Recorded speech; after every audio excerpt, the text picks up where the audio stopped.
안녕하세요 여러분. 전라남도 보건환경연구원 어린이 과학체험교실에 오신 것을 환영합니다.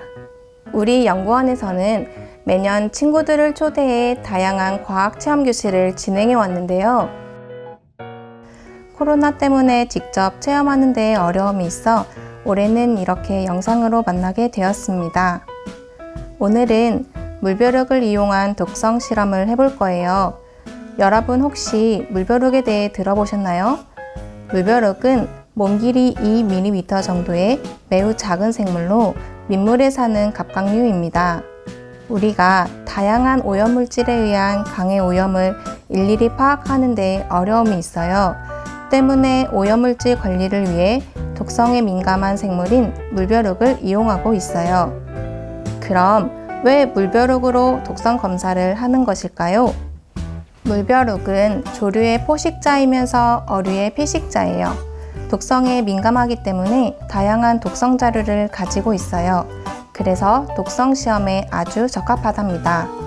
또한 번식 능력이 좋아 새끼를 가질 수 있는 약 10일째부터는 평생 동안 새끼를 출산하게 됩니다.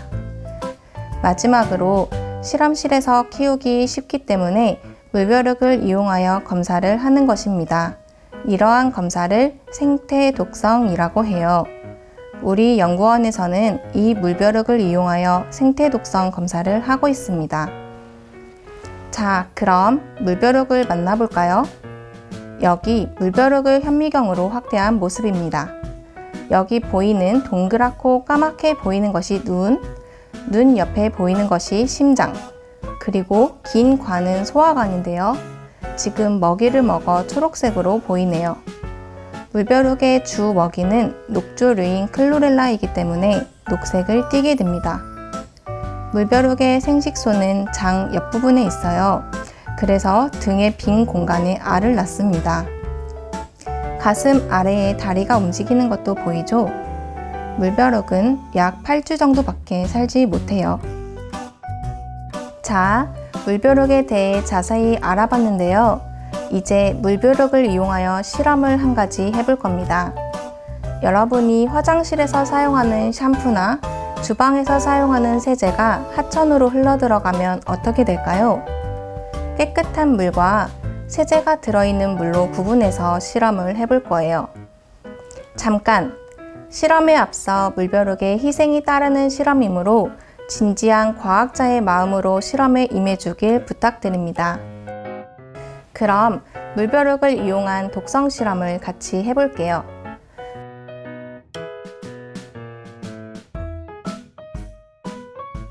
실험에 필요한 준비물은 세제 용액, 비커, 일회용 스포이드, 새끼 물벼룩입니다. 실험할 때 주의할 사항은 물벼룩을 비커에 넣을 때 스포이드를 반드시 용액 안으로 넣은 상태에서 물벼룩을 내보내야 한다는 것입니다.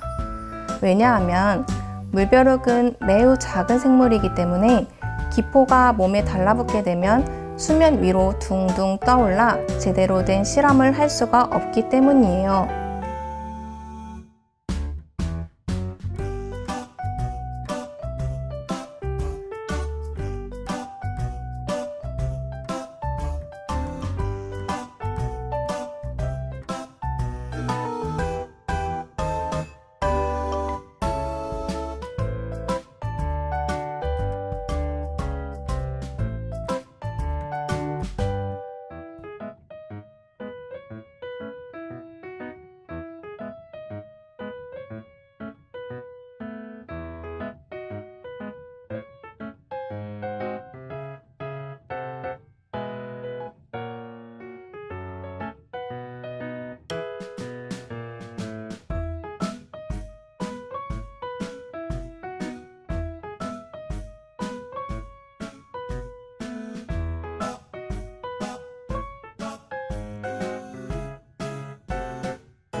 이렇게 세제 용액을 넣은 비커와 넣지 않은 비커에 각각 물벼룩 5마리씩 넣어 주었습니다. 실험을 하는 동안 물벼룩이 굶어 죽는 일은 없어야겠죠? 배고파서 실험에 방해가 되면 안 되니까 실험 전 먹이를 충분히 주겠습니다.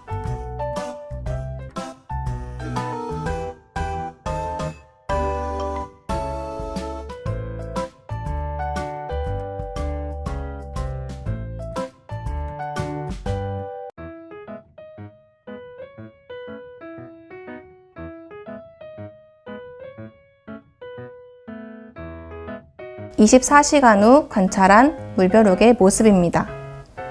세제를 넣지 않은 비커를 먼저 볼까요? 물벼룩이 정상적으로 자유롭게 유영하는 모습을 볼 수 있습니다. 반면 세제 용액 속에 있던 물벼룩을 볼까요? 움직임이 매우 둔해졌고 바닥에 가라앉아 거의 죽은 듯 보입니다.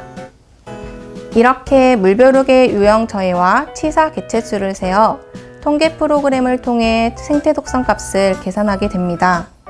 생태 독성 값은 TU 단위를 사용하고 이 값이 높을수록 오염된 물을 뜻합니다. 결과적으로 세제가 들어있는 용액에서는 물벼룩이 살지 못했어요. 그만큼 세제가 하천으로 흘러들어가면 생물들이 살기 힘들다는 뜻이겠죠. 여러분들도 평상시에 하천을 오염시킬 수 있는 세제, 샴푸의 사용을 줄여 하천 생태계를 지키는 데 앞장서 보는 건 어떨까요?